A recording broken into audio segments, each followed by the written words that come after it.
ഏതാനും മണിക്കൂറുകൾക്ക് മുൻപ് ലോകത്തിലെ ഏറ്റവും അഡ്വാൻസ്ഡ് ആയ പോർ വിമാനങ്ങൾ അവരുടെ ദൗത്യം 100% കൃത്യതയോടെ നിർവഹിച്ചതിന് ശേഷം എയർബേസുകളിലേക്ക് തിരിച്ചെത്തുകയുണ്ടായി. ഇറാന്റെ ആണവ കേന്ദ്രങ്ങളിൽ നിക്ഷേപിക്കപ്പെട്ടത് ഏതാണ്ട് 20,000 കിലോഗ്രാം ഭാരമുള്ള ബോംബുകളാണ്.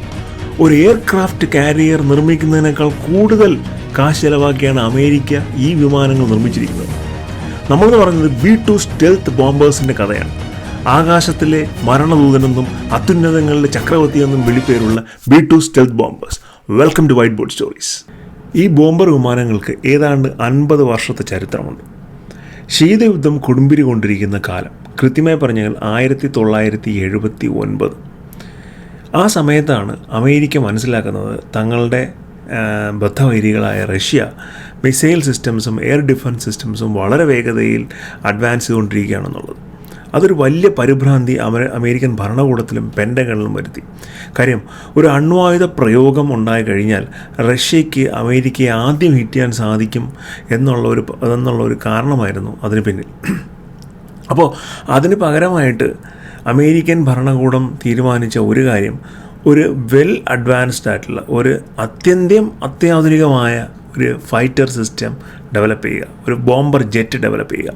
ഈ ബോംബർ ജെറ്റ് അമേരിക്കയിൽ നിന്നും ഒരു ന്യൂക്ലിയർ വെപ്പൺ എടുത്ത് റഷ്യയിൽ ഡിപ്ലോയ് ചെയ്തതിന് ശേഷം അവിടെ നിന്ന് തിരിച്ചു വരാൻ സാധിക്കണം. അത് ഏതാണ്ട് പറഞ്ഞു കഴിഞ്ഞാൽ അന്നത്തെ ഒരു ടൈം ഫ്രെയിമിൽ അത് നിയർ ടു ഇമ്പോസിബിൾ ആയിട്ടുള്ള ഒരു കാര്യമായിരുന്നു. കാരണം അമേരിക്കൻ വിമാനങ്ങളെ ഒട്ടും തന്നെ റഷ്യ അടുപ്പിക്കില്ല. റഷ്യയുടെ എയർ ഡിഫൻസ് സിസ്റ്റംസ് എല്ലാം ടോപ്പ് ലെവലാണ്. ഏതെങ്കിലും ഒരു ഫൈറ്റർ ജെറ്റ് എന്തെങ്കിലും കാരണത്താൽ റഷ്യൻ എയർ സ്പേസിലേക്ക് വന്നു കഴിഞ്ഞാൽ ഈ മിസൈൽ സിസ്റ്റംസ് ആക്ടിവേറ്റ് ആവുകയും ആ ഫൈറ്റർ ജെറ്റിനെ വെടിവെച്ച് താഴെ ഇടുകയും ചെയ്യും. അപ്പോൾ അങ്ങനെയുള്ള ഒരു സ്ഥലം, അതായത് ഏതാണ്ട് കടന്നൽ കൂട്ടിൽ കല്ലെറിയുന്ന ഒരവസ്ഥ, ആ അവസ്ഥയിലോട്ട് ഒരു ഫ്ലൈറ്റ് നമ്മൾ ഡെവലപ്പ് ചെയ്യുന്ന ഫ്ലൈറ്റിൽ നമ്മൾ ന്യൂക്ലിയർ വെപ്പൺ വയ്ക്കണം. ആ ന്യൂക്ലിയർ വെപ്പൺ അതും എനിമിയുടെ, അതായത് ശത്രുവിൻ്റെ ഒരു സിസ്റ്റത്തിലും പെടാതെ, ഒരു ഡിറ്റക്ഷൻ സിസ്റ്റത്തിലും പെടാതെ ഡിപ്ലോയ് ചെയ്തിട്ട് തിരികെ വരണം. ഇതായിരുന്നു ഒബ്ജക്റ്റീവ്. 2 പ്രധാനപ്പെട്ട കമ്പനികൾ ഈ കോൺട്രാക്റ്റ് എടുക്കാനായിട്ട് വന്നു. കാര്യം US ഡിഫൻസ് കോൺട്രാക്റ്റാണ്, വളരെ ലുക്രേറ്റീവായ ഒരു കോൺട്രാക്റ്റാണ്. ഒന്ന് നോർത്ത്രോപ്പ് ബോയിങ് സഖ്യം. നോർത്ത്രോപ്പ് അമേരിക്കൻ വെപ്പൺ മാനുഫാക്ചർ ചെയ്യുന്ന ഒരു കമ്പനിയാണ്. ബോയിങ് നമ്മുടെ വിമാനങ്ങൾ മാനുഫാക്ചർ ചെയ്യുന്ന കമ്പനിയാണ്. അവർ അമേരിക്കയ്ക്ക് വേണ്ടി അമേരിക്കൻ എയർഫോഴ്സിന് വേണ്ടി ഒരുപാട് കമ്പോണൻസ് അവർ മാനുഫാക്ചർ ചെയ്യുന്നുണ്ട്. സോ നോർത്ത്രോപ്പ് ബോയിങ് ഒരു സഖ്യം, മറ്റു സൈഡിൽ ലോക്ഹീഡ് റോക്ക്വെൽ മറ്റൊരു സഖ്യം. അതുവരെ പരിചയിച്ചിരുന്ന അല്ലെങ്കിൽ പരിചിതമായിരുന്ന ഈ എല്ലാ കൺവെൻഷൻ സിസ്റ്റംസിനെയും അവർ ബ്രേക്ക് ചെയ്തു. മെറ്റീരിയൽ സയൻസ്, ഫിസിക്സ് എല്ലാത്തിൻ്റെയും ടു ദ ലിമിറ്റ്സ് അവർ ടെസ്റ്റ് ചെയ്തു. അങ്ങനെ 2 കമ്പനിക്കാരും അവരുടെ ടെസ്റ്റിംഗ് മോഡൽസ് അമേരിക്കൻ ഗവൺമെൻറ്റിന് മുന്നിൽ പ്രസൻറ്റ് ചെയ്യുന്നു. നോർത്ത്രോപ്പിനാണ് നറുക്ക് വീണത്. B-2 സ്റ്റെൽത്ത് വിമാനങ്ങൾ ഉണ്ടാക്കാനായിട്ട്. സ്റ്റെൽത്ത് എന്ന് പറയുന്ന ടെക്നോളജി പോലും B-2 വിമാനങ്ങളിൽ കൂടെയാണ് വന്നത്. എതിരാളിയുടെ റഡാർ സിസ്റ്റത്തിൽ പെടാതെ കാര്യം നടത്തിയിട്ട് തിരികെ വരിക എന്നുള്ള സ്റ്റെൽത്ത് വേർഡ് വന്നത് തന്നെ ഈ B-2 ബോംബറുകളുടെ ഡെവലപ്പിൽ നിന്നാണ്. അന്ന് ഈ പ്രോജക്റ്റിന് പറഞ്ഞിരുന്ന പേര് ATB എന്നാണ്, അഡ്വാൻസ്ഡ് ടെക്നോളജി ബോംബിംഗ്. അതിൻ്റെ കോഡ് വേർഡ് അറോറ എന്നായിരുന്നു. നോർത്ത്രോപ്പ് അവരുടെ വർക്ക് സ്റ്റാർട്ട് ചെയ്തു. അന്ന് നോർത്ത്രോപ്പ് സബ്മിറ്റ് ചെയ്ത് ഒരു ഫ്ലൈയിങ് വിങ് ഡിസൈൻ ആയിരുന്നു. ഈ ഫ്ലൈയിങ് വിങ് ഡിസൈൻ എന്ന് പറഞ്ഞു കഴിഞ്ഞാൽ സാധാരണ ഒരു വിമാനം നിങ്ങൾ സങ്കല്പിക്കുക. ഈ വിമാനത്തിൻ്റെ പൈലറ്റ് ഇരിക്കുന്ന ഭാഗം, പിന്നെ അത് കഴിഞ്ഞ് പാസഞ്ചേഴ്സ് ഇരിക്കുന്ന ഭാഗം, അത് കഴിഞ്ഞാണല്ലോ വിമാനത്തിൻ്റെ 2 ചിറകുകൾ വരുന്നത്, പിന്നെ ബാക്കിയുള്ള ഭാഗം. ഈ ചിറകുകൾ ഒഴിച്ച് വിമാനത്തിന് ഒരു ഭാഗവും ഇല്ല എന്ന് വിചാരിക്കുക. ആ ചിറകും അതിനോട് ചേർന്നുള്ളൊരു ബോഡി പാർട്ട് മാത്രമേ ഉള്ളൂ. അതാണ് ശരിക്കും ഫ്ലൈയിങ് വിങ് ഡിസൈൻ. ഒരു വിമാനത്തിന് വേണ്ട എല്ലാ സാമഗ്രികളും എൻജിൻ സംവിധാനങ്ങളും എല്ലാം ഈ ഒരു യൂണിറ്റിൻ്റെ അകത്ത് എൻകോമ്പസ് ചെയ്തിരിക്കുകയാണ്. ഇത് വളരെ സോഫിസ്റ്റിക്കേറ്റഡ് ഉള്ളൊരു ഡിസൈനാണ്. അങ്ങനൊരു ഡിസൈനാണ് നോർത്ത്രോപ്പ് സബ്മിറ്റ് ചെയ്യുകയും അത് സെലക്ട് ചെയ്യുകയും ചെയ്തത്. ശരിക്കും പറഞ്ഞാൽ ഈ ഡിസൈൻ, ഇതുപോലൊരു പ്ലെയിൻ നോർത്ത്രോപ്പിൻ്റെ തന്നെ ഫൗണ്ടറായ ജാക്ക് നോർത്ത്രോപ്പ് 1949 ഡെവലപ്പ് ചെയ്തിട്ടുണ്ടായിരുന്നു. YB-49 എന്നായിരുന്നു അതിൻ്റെ പേര്. അന്ന് അദ്ദേഹം ഈ ഡിസൈൻ ഡെവലപ്പ് ചെയ്യുകയും കുറേ പ്ലെയിനുകൾ ഉണ്ടാക്കുകയും അത് എയർഫോഴ്സിന് സബ്മിറ്റ് ചെയ്യുകയും ചെയ്തിരുന്നു. പക്ഷേ അത് ഓട്ടിക്കുമ്പോൾ ഒട്ടും തന്നെ ബാലൻസ് ഇല്ല. കാര്യം ഈ വിങ് മാത്രമുള്ളപ്പോൾ ഇത് ബാലൻസ് ചെയ്യാൻ വലിയ ബുദ്ധിമുട്ടാണ്. അങ്ങനെ ബാലൻസിങ് ഇല്ല എന്നുള്ള കാരണത്താൽ ആ വിമാനങ്ങളൊന്നും തന്നെ എയർഫോഴ്സ് എടുത്തില്ല. അതുമാത്രവുമല്ല, നിർമ്മിച്ച വിമാനങ്ങളെല്ലാം തന്നെ ബ്രേക്ക് ചെയ്ത് കളയുകയും ചെയ്തു. പക്ഷേ 30 വർഷത്തിനിപ്പുറം 1979 ഒരു ബോംബർ വിമാനം വേണം, ഒരു അത്യാധുനിക ബോംബർ വിമാനം വേണമെന്ന് അമേരിക്കയ്ക്ക് തോന്നിയപ്പോൾ അമേരിക്ക ഡിസൈൻ അക്സെപ്റ്റ് ചെയ്തത് ആ സെയിം ഫ്ലൈയിങ് വിങ് ഡിസൈൻ തന്നെയായിരുന്നു. വളരെ അഡ്വാൻസ്ഡ് ആയ ഒരു ഡിസൈനായിരുന്നു. കാണാനുള്ള പ്രത്യേകതയ്ക്കും അപ്പുറം സ്റ്റെൽത്ത് ടെക്നോളജി എളുപ്പത്തിൽ ചെയ്യാൻ സാധിക്കുന്ന, ഒരുപാട് പേലോഡ് ഹാൻഡിൽ ചെയ്യാൻ സാധിക്കുന്ന, ഒരു വിമാനത്തിന് വേണ്ട എല്ലാ സംവിധാനങ്ങളും ഉൾക്കൊള്ളാൻ സാധിക്കുന്ന തരത്തിലുള്ളൊരു ഡിസൈനായിരുന്നു ഈ ഫ്ലൈയിങ് ഡിസൈൻ. അതുകൊണ്ട് തന്നെയാണ് നോർത്ത് ത്രോപ്പിന് ആ പ്രോജക്റ്റ് സെലക്ട് ചെയ്ത് കിട്ടുകയും ചെയ്തത്, അവർക്ക് ആ കോൺട്രാക്റ്റ് കിട്ടുകയും ചെയ്തത്. അങ്ങനെ നോർത്ത് ത്രോപ്പ് ഈ B-2 ബോംബേഴ്സ് ഉണ്ടാക്കാനുള്ള പദ്ധതി സ്റ്റാർട്ട് ചെയ്തു. ഈ പദ്ധതി സ്റ്റാർട്ട് ചെയ്യുമ്പോൾ അന്ന് വരെ കണ്ടതിൽ വെച്ച് എയ്റോസ്പേസ് ഇൻഡസ്ട്രിയിലുള്ള മോസ്റ്റ് കോംപ്ലിക്കേറ്റഡ് ഡിസൈനായിരുന്നു ഈ B-2 ബോംബേഴ്സിൻ്റെത്. കോംപ്ലിക്കേറ്റഡ് എന്ന് മാത്രമല്ല, ഭയങ്കര സ്ട്രെനുവസ് മാനുഫാക്ചറിങ് പ്രോസസ്സായിരുന്നു. കാര്യം ഇതിലുപയോഗിക്കുന്ന പല ടെക്നോളജി സംഭവങ്ങളും അന്ന് എക്സിസ്റ്റ് ചെയ്തിട്ടില്ല. എല്ലാം സ്ക്രാച്ചിൽ നിന്ന് ക്രിയേറ്റീവാണ്. നമ്മൾ ആലോചിക്കേണ്ടത് 46 സംസ്ഥാനങ്ങളുള്ള അമേരിക്കയിലുള്ള 46 സംസ്ഥാനങ്ങളിൽ ഉള്ള 6000 കമ്പനികൾ ഇതിൻ്റെ പാർട്ട് മാനുഫാക്ചറിങ്ങിൽ വർക്ക് ചെയ്തിട്ടുണ്ട്. ഈ ഒരു വിമാനത്തിൻ്റെ പാർട്ട് മാനുഫാക്ചറിങ്ങിൽ വർക്ക് ചെയ്തിട്ടുണ്ട്. ഏതാണ്ട് 40,000-ഓളം ആളുകൾ ഇതിൻ്റെ മാനുഫാക്ചറിങ്ങിൽ വർക്ക് ചെയ്തിട്ടുണ്ട്. അത്രമാത്രം കോംപ്ലിക്കേറ്റഡ് ആൻഡ് കോംപ്ലക്സ് ആയിരുന്നു ഇതിൻ്റെ പ്രോസസ്സ്, ഇതിൻ്റെ 3D മോഡൽസ്, ഇതിൻ്റെ സോഫ്റ്റ്വെയർ സിസ്റ്റംസ്, ഇത് ഡിസൈനിങ് സോഫ്റ്റ്വെയർ സിസ്റ്റംസ് എല്ലാം സ്ക്രാച്ച് ചെയ്യുന്ന നോർത്ത് ത്രോപ്പ് ഡിസൈൻ ചെയ്തു. കാര്യം ഒന്നും അതിനു മുമ്പ് കണ്ടിട്ടുള്ള കൺവെൻഷണൽ സിസ്റ്റംസ് ഒന്നും ഇതിന് അനുയോജ്യമായിരുന്നില്ല. അപ്പോൾ അതുകൊണ്ട് തന്നെ എല്ലാം പുതിയതായിട്ട് ഡിസൈൻ ചെയ്യേണ്ട അല്ലെങ്കിൽ പുതുതായിട്ട് എഴുതി ഉണ്ടാക്കേണ്ട ഒരു സാഹചര്യം ഉണ്ടായിരുന്നു. പക്ഷേ Northrop decided to go ahead with it. ഈ വിമാനത്തിൻ്റെ ഡിസൈനിൽ ഉപയോഗിച്ചിരിക്കുന്ന ഒരു ചെറിയ സ്ക്രൂ പോലും സ്റ്റെൽത്ത് മൈൻഡ് സെറ്റ് മുന്നിൽ കണ്ടുകൊണ്ടാണ് ഡിസൈൻ ചെയ്തിരിക്കുന്നത്. ഇതിൻ്റെ ഒരു സിമ്പിൾ എക്സാമ്പിൾ ഞാൻ പറഞ്ഞുതരാം. ഈ വിമാനത്തിൽ അടിച്ചിരിക്കുന്ന പെയിൻറ്റ് ആൻറ്റി ഡിറ്റക്ഷൻ പെയിൻ്റാണ്, അല്ലെങ്കിൽ സ്റ്റെൽത്ത് പെയിൻ്റാണ്. ഇത് മോളിക്യൂൾ ലെവലിൽ ഈ പെയിൻറ്റിനെ എൻജിനീയറിങ് ചെയ്തൊരു കെമിക്കൽ എൻജിനീയറിങ് നടത്തി കണ്ടുപിടിച്ച പെയിൻ്റാണ്. ഇതിൻ്റെ ഒന്നും കോമ്പിനേഷൻ ഇന്നും അമേരിക്കൻ ഗവൺമെൻറ് പുറത്തു വിട്ടില്ല. ഹൈലി ക്ലാസിഫൈഡാണ്, വെറും ക്ലാസിഫൈഡ് അല്ല, ഹൈലി ക്ലാസിഫൈഡാണ്. ഈ B-2 ബോംബേഴ്സ് മിസൗറിയിലുള്ള വൈറ്റ് മാൻ എയർബേസിൽ ഇറങ്ങിക്കഴിഞ്ഞാൽ അവർ അവിടുത്തെ ഹാങ്ങേഴ്സിൻ്റെ അകത്താണ് ഈ B-2 ബോംബേഴ്സിനെ സ്റ്റോർ ചെയ്യുന്നത്. അവർ വെളിയിൽ പാർക്ക് ചെയ്യാറില്ല. ഈ ഹാങ്ങേഴ്സ് ഡിസൈൻ ചെയ്തിരിക്കുന്നത് ഫാരഡേ കേജ് ആയിട്ടാണ്. ഫാരഡേ കേജ് എന്ന് പറഞ്ഞാൽ നിങ്ങൾക്ക് അതിൻ്റെ അകത്ത് ഒരു ഇലക്ട്രോണിക് എക്യുപ്മെൻറ്റ്സും വർക്ക് ചെയ്യില്ല. അതാണ് ഫാരഡേസ് കേജ്. അപ്പോൾ ഒന്ന് ആലോചിച്ച് നോക്കുക, അത്രമാത്രം കോംപ്ലിക്കേറ്റഡ് ആയിട്ടാണ് ഈ സംഭവത്തിൻ്റെ ഡിസൈൻ വച്ചിരിക്കുന്നത്. അത്രമാത്രം ക്ലാസിഫൈഡും വളരെ സെക്യൂർഡുമായിട്ടാണ് അമേരിക്ക ഇതിന് ഇൻഫർമേഷൻ സ്റ്റോർ ചെയ്യുന്നത് കൂടി. അങ്ങനെ 10 വർഷത്തെ പ്രയത്നത്തിനൊടുവിൽ ജൂലൈ 17 1989 എഡ്വേർഡ് എയർബേസിൽ നിന്നും ആദ്യത്തെ സ്പിരിറ്റ് B-2 സ്പിരിറ്റ് വിമാനം പറന്നുയർന്നു. അന്നത് കവർ ചെയ്യാൻ വന്ന പ്രസ്സും ബാക്കിയുള്ള മീഡിയ പേഴ്സണാലിറ്റീസും എല്ലാം ഇത് കണ്ട് അന്താളിച്ചു പോയി എന്നാണ് പറയുന്നത്. കാര്യം ഈ വിമാനം നമ്മൾ നേരിട്ട് കണ്ടു കഴിഞ്ഞാൽ ഒരു പറക്കും തളികയാണെന്നേ തോന്നത്തുള്ളൂ. സാധാരണ കണ്ട് പരിചയിച്ച ഒരു ഡിസൈനേ അല്ല ഇത്. നമ്മൾ ഭൂമിയിൽ നിന്ന് മേലോട്ട് നോക്കിക്കഴിഞ്ഞാൽ നിസ്സംശയം പറക്കും തളികയാണെന്നേ പറയത്തുള്ളൂ. ഞാൻ പറക്കും തളികൾ ഒരു വീഡിയോ ചെയ്യാനുള്ള സ്ക്രിപ്റ്റ് റെഡിയായിക്കൊണ്ടിരുന്നപ്പോൾ അപ്പോഴാണ് ഈ ഇറാൻ യുദ്ധത്തിൻ്റെ എലമെൻറ്റ്സും സ്റ്റോറി വന്നത്.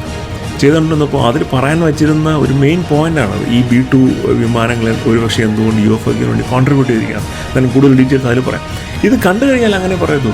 അങ്ങനെ പ്രസ്സിന് പോലും അന്ന് വന്ന വാർത്താ റിപ്പോർട്ടുകളിൽ പലതും out of the world experience എന്നുള്ള രീതിയിലുള്ള വാർത്താ റിപ്പോർട്ടുകളായിരുന്നു. അങ്ങനെ 1989 ആദ്യത്തെ B-2 വിമാനം പറന്നു വീണു. പക്ഷേ ഇതിനൊരു പ്രോബ്ലം ഉണ്ടായിരുന്നു. ഈ B-2 വിമാനത്തിൻ്റെ കോസ്റ്റ് എക്സോർബിൻ്റ്ലി ഹൈ ആയിരുന്നു. പക്ഷേ ഈ B-2 വിമാനങ്ങൾക്കൊരു വലിയ പ്രോബ്ലം ഉണ്ടായിരുന്നു. അതിൻ്റെ ഭയങ്കരമായ കോസ്റ്റ്. $2.1 ബില്യൺ ഒരു വിമാനത്തിൻ്റെ കോസ്റ്റ്. ഒരു വിമാനത്തിൻ്റെ വെയ്റ്റിന് തത്തുല്യമായ സ്വർണം നിങ്ങൾ എടുത്തു കഴിഞ്ഞാൽ അത്രയും വില ആ സ്വർണത്തിനുണ്ടാവില്ല. അത്രമാത്രം കാശ് വേണം ഈ ഒരു വിമാനം ഉണ്ടാക്കാൻ. ഇത് നിർമ്മിക്കാൻ മാത്രമല്ല, പിന്നെ ഇത് നിർമ്മിച്ചതിന് ശേഷം ഇത് മെയിൻറ്റെയിൻ ചെയ്യണമെങ്കിലുള്ള കോസ്റ്റും ഭയങ്കരമാണ്. ഞാൻ നേരത്തെ പറഞ്ഞ പോലെ വിമാനങ്ങൾ പാർക്ക് ചെയ്യുന്ന ഒരു ഹാങ്ങറുണ്ട്. ആ ഹാങ്ങർ നിർമ്മിക്കാനായിട്ട് ഏതാണ്ട് $100 മില്യൺ ഒരു ഹാങ്ങർ നിർമ്മിക്കാനുള്ള കോസ്റ്റ്.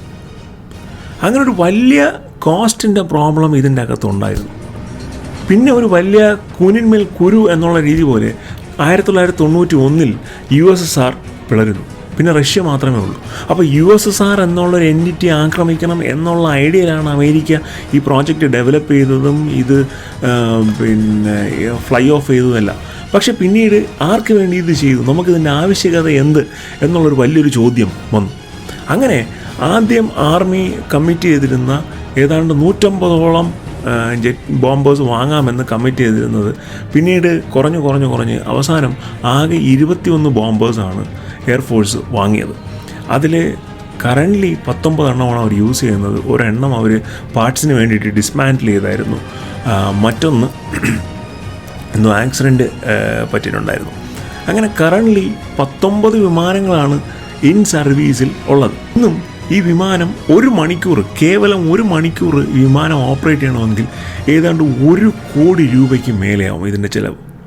ഒരു വർഷം ഒരു വിമാനത്തിന് $44 മില്യൺ മെയിൻ്റനൻസ് കോസ്റ്റ്.